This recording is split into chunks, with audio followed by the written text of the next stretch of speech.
Sekarang perizinan berusaha ini, Pak. Oke, baik Larissa.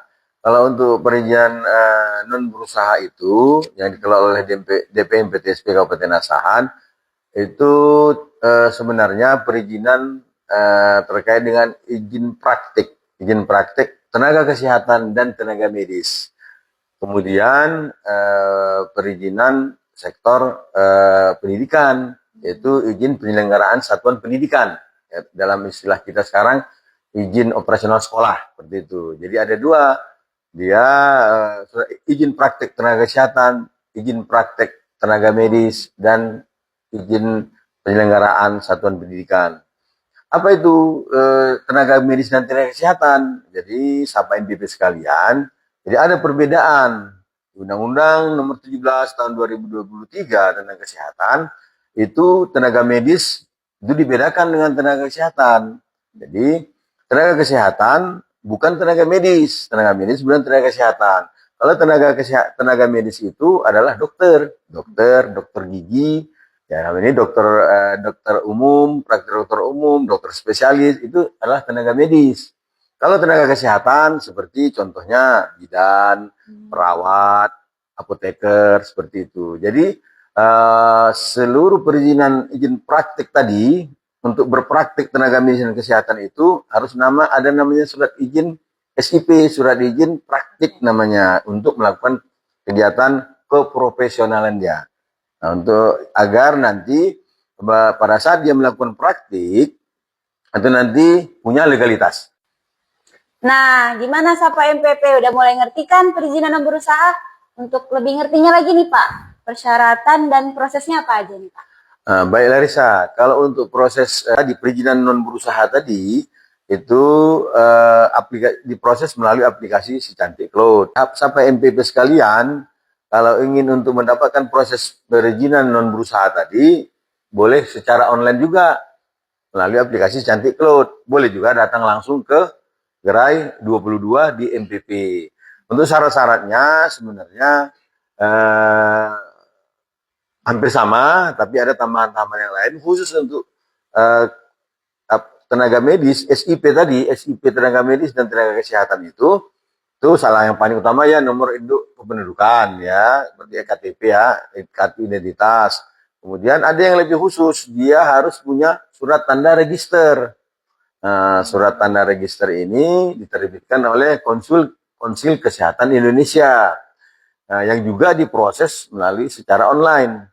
Nah, kemudian kalau dia tenaga medis, tenaga kesehatan itu baru menyelesaikan pendidikannya, dia cukup melampirkan kartu tanda kependudukan, kemudian tanda register, dan persyaratan tambahan lainnya. Persyaratan tambahan lainnya itu yaitu keikutsertaan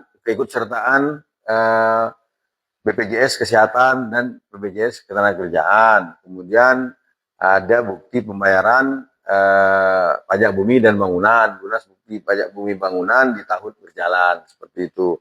Nanti seluruh persyaratan itu akan diupload ke dalam sistem aplikasi Si Cantik Cloud.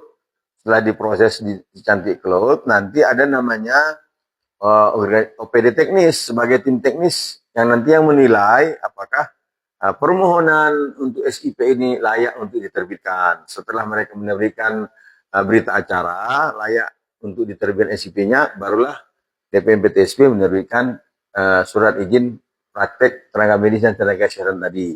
Demikian juga halnya dengan izin penyelenggaraan satuan pendidikan. Oh, ternyata gampang ya, Pak?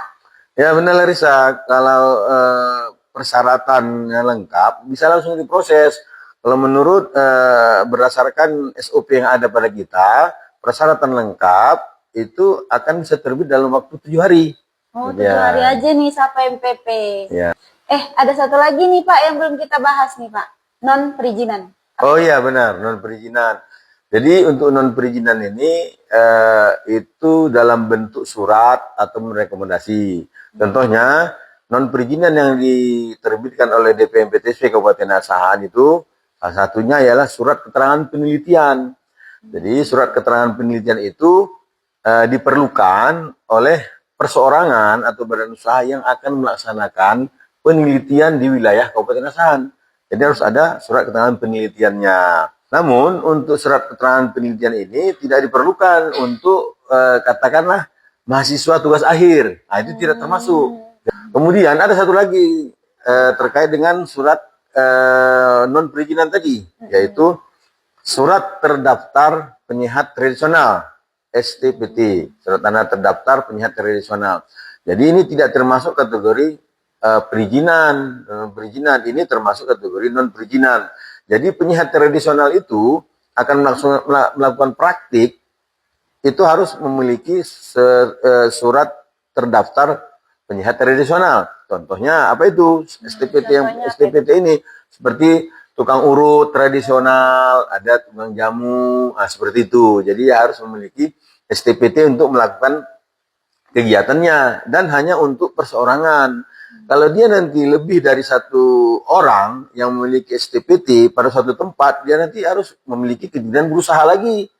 Nah, harus berjenjang berusaha. Kalau lebih dari satu orang, artinya berdua di satu tempat untuk melaksanakan praktik tradisional, dia harus punya perizinan usaha. Jadi mereka perizinan usaha tadi yang melalui OSS, kemudian mereka yang melakukan praktik ini harus memiliki STPT juga. Demikian Larissa, itu yang terkait dengan non perizinan. Terima kasih ya Pak Dato atas informasinya. Baik Larissa, sama-sama. Gimana sahabat MPP, udah mulai ngerti kan perizinan? Nah, untuk sahabat MPP yang masih belum paham atau yang mau tanya-tanya, boleh langsung komen di akun sosmed kami ya. Nantikan episode Sapa MPP selanjutnya.